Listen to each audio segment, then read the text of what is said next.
Hello, જાગૃત આવાજમાં તમારું સ્વાગત છે. મારું નામ છે ચિંતન અકાણી. બીજા આજે આપણે અમદાવાદ યુનિવર્સિટી વિશે વાત કરવાના છીએ. એમાં તમારે એડમિશન લેવું હોય તો બ્રાન્ચ વાઇઝ, કાસ્ટ વાઇઝ તમારા કેટલા માર્ક્સ, કેટલા પર્સન્ટાઇલ હોવા જોઈએ એના વિશે વાત કરીશ. અને એની સાથે સાથે તમે લોકો એમાં એડમિશન લેવું જોઈએ કે ના લેવું જોઈએ એની પણ વાત કરીશું. તમારું બજેટ કેટલું હોવું જોઈએ, રાઈટ?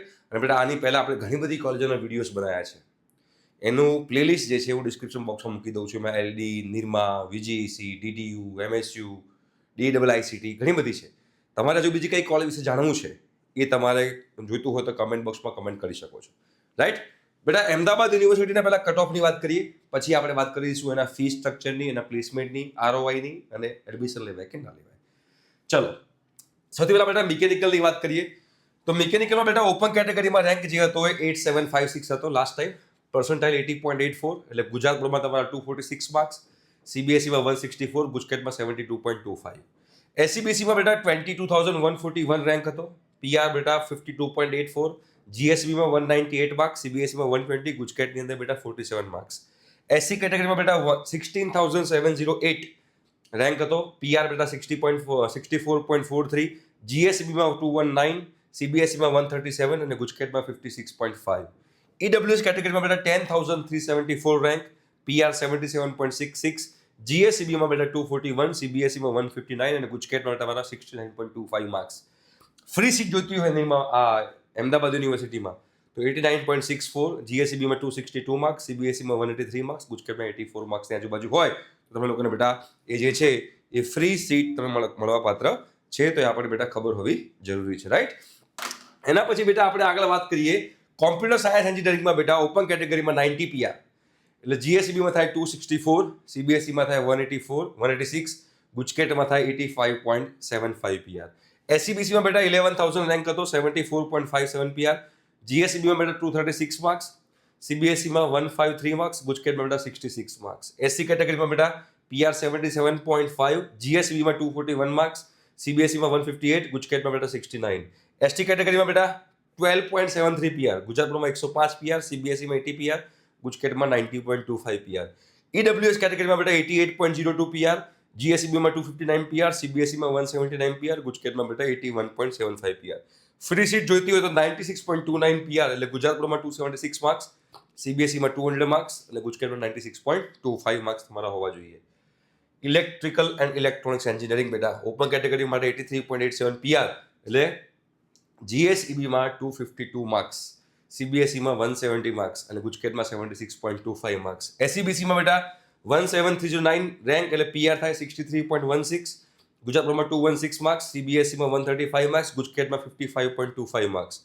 SC કેટેગરીમાં બેટા 52.79 PR, એટલે ગુજરાત બોર્ડમાં 197 માર્ક્સ, CBSEમાં 120 માર્ક્સ અને ગુજકેટમાં બેટા 46.75 PR. EWS કેટેગરી હોય તો 81.76 PR, એટલે ગુજકેટમાં 248 માર્ક્સ, ગુજરાત બોર્ડમાં, CBSEમાં 166 માર્ક્સ, ગુજકેટમાં 73.75 માર્ક્સ. આ માર્ક્સ છે, PR નથી, મારી મિસ્ટેક છે બોલવામાં. ફ્રી સીટ જોઈતી હોય તો 92.22 PR, એટલે ગુજરાત બોર્ડમાં 267 માર્ક્સ, CBSEમાં 189 માર્ક્સ અને ગુજકેટમાં 88.25 માર્ક્સ તમારા હોવા જોઈએ. બેટા કેમિકલ એન્ડ એન્વાયરમેન્ટલ એન્જિનિયરિંગમાં જવું હોય તો આ 3 સીટો ભરાતી, બાકી વેકેન્ટ હતી. ઓપન કેટેગરીમાં બેટા 62 PR, GSEBમાં 216, CBSEમાં 134, ગુજકેટમાં 54.75. SCBC કેટેગરીમાં 33.37 PR, ગુજરાત બોર્ડમાં 158 માર્ક્સ, CBSEમાં 98 માર્ક્સ, ગુજકેટમાં 33 માર્ક્સ. ફ્રી સીટમાં બેટા 87.82, તો ગુજરાત બોર્ડમાં બેટા 259 માર્ક્સ, CBSEમાં 179 માર્ક્સ અને ગુજકેટમાં 81.5 માર્ક્સ હોય તમને લોકોને આ બ્રાન્ચ મળી શકે, બરોબર? હવે બેટા વાત કરીએ આની ફી સ્ટ્રક્ચરની. બેટા ગુજરાતની સૌથી મોંઘી કોલેજ છે, કોસ્ટલીએસ્ટ કોલેજ ઓફ ધ ગુજરાત એવું કહી શકાય. કોસ્ટલીએસ્ટ કોલેજ ભાઈ, તમારામાં જો એજ્યુકેશન લોન લઈને જવું હોય તો આમાં નહીં જવાનું. પહેલી વસ્તુ આ મગજમાં ઘુસાડી દેજો, બરોબર?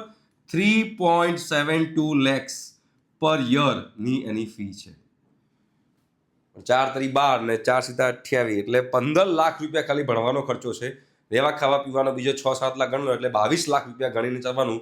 તમારું બજેટ જો બેટા 22 લાખ રૂપિયા હોય, બરોબર છે, BUDGET બજેટ તમારું જે છે બેટા 22 લાખ રૂપિયા હોય તો તમે લોકો બેટા આ અમદાવાદ યુનિવર્સિટીમાં એડમિશન લઈ શકો છો, બરોબર? 22 લાખ રૂપિયામાં પછી તમારે જો 80% ઉપર હોય તો તમે લોકોને બેટા MYSY સ્કોલરશીપ મળે, અને આ જે MYSY સ્કોલરશીપ છે એ 2 લાખ રૂપિયા સુધીની મળે તો આપણને 20 લાખ રૂપિયાનો બેનિફિટ થાય. સોરી 2 લાખનું બેનિફિટ થાય એટલે 20 લાખ રૂપિયામાં આપણને આ મળે. શું 20 લાખ રૂપિયા ખર્ચવા જોઈએ? આનો ROI શું છે શું નહીં? બેટા તમને કહીશ કે આ કોલેજ જે છે, આ યુનિવર્સિટી જે છે એ પ્લેસમેન્ટ ઓરિએન્ટેડ યુનિવર્સિટી નથી.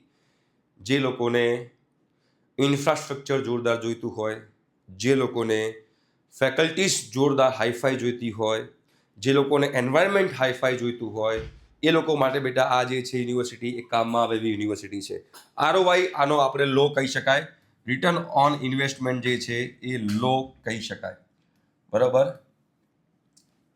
ઓકે, તો તમે લોકો જો ફેમિલી બજેટ એક્સટેન્ડ કરીને જો આ કોલેજમાં એડમિશન લેવાનું વિચારતા હોય તો મારા મુજબ ના વિચારતા. આમ પૈસા ફાજલ પડ્યા જ છે કે ના મારા છોકરાને તો ગમે તે થાય સારી કોલેજમાં જ મૂકવો છે જોરદાર એક્સપોઝર સાથે, તો તમે આ કોલેજમાં મોકલી શકો છો. બાકી પેટે પાટા બાંધીને આ કોલેજમાં ભણાવવાની કોઈ જરૂર નથી. ઠીક છે? Thank you so much. By.